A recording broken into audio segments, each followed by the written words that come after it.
like to begin by thanking you, Judge, for allowing me to give my statement after this long process so far. Your words really mean a lot and have given me a lot of comfort. I was here Friday. After listening to the Army of Women speak before me, they have given me the courage to truly say what I need to say. I've rewritten this statement countless times, trying to figure out where to begin. Some things just never have the right words. This is what I want you to know. I was molested by Larry Nassar on 2 occasions when I was just 11 years old. It was shortly after my birthday, so I just turned 11. I was a full-time competitive gymnast suffering from back pain. I remember Larry coming to our gym in Farmington, Mega, every now and then to check up on gymnasts who had injuries. I pray he hadn't hurt someone in that gym. That is where I first met him briefly. My mom and I felt very lucky we were able to get an appointment at his office because of his exceptional reputation. My first appointment with Larry went well. He just prescribed me an MRI, and that's what I did. He made sure to tell me at the next appointment to wear loose-fitting shorts just in case. When I returned for the second appointment in my basketball shorts, we went over the MRI to find out I had bulging discs in multiple vertebrae and slight scoliosis. These results overwhelmed me as a young girl, and I began to cry because I thought my gymnast career would come to an end. And these appointments were shortly after Mr. Nassar returned from the 2008 Beijing Olympics. As he saw me cry, he told me it was going to be okay, and he gave me something to cheer me up. He gave me a postcard from Beijing with all the Olympic gymnast signatures on it, along with an Olympic pin. This postcard meant everything to me. I looked up to those women more than anyone. At that moment, I became his next victim.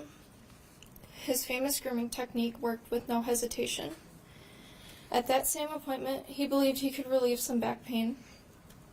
With my mother in the room, he managed to slip his cold bare hands up my shorts and slide his fingers into the most personal area of my body. As he pushed, I was in much discomfort. It felt like it lasted forever. When it was over, my 11-year-old innocent mind was oblivious to what had just happened. I knew it hurt, but he was the Olympic doctor, so I thought it must have helped. The third appointment repeated the last. Then he referred me to physical therapy, and I've never seen him since. And I quit gymnastics shortly after that. About 10 years later, I'm at my apartment at school and my mom calls. She's asked if I've heard the news about Larry Nassar, and she asks me in a panic if he has done anything to me. I immediately say no. After hanging up, it took all of 3 minutes for every possible image and memory to flash back into my mind. I started to panic and shake, not knowing what to think of this situation. I was in total denial in my mind, but I knew deep down it was the truth, and it had happened. I was simply confused. How was one capable of processing that they had been molested when they were 11 years old and not have any knowledge of it? After about a week, I still haven't told my parents. I wanted to protect them. I didn't want them to worry. I thought I was going to be just fine. I soon realized I was not fine, not even close. I needed to tell them. Those words I had to speak out loud to them were the hardest words to ever come out of my mouth. After telling them, it became more real. The darkness took over my life, day by day, week by week, nightmare by nightmare.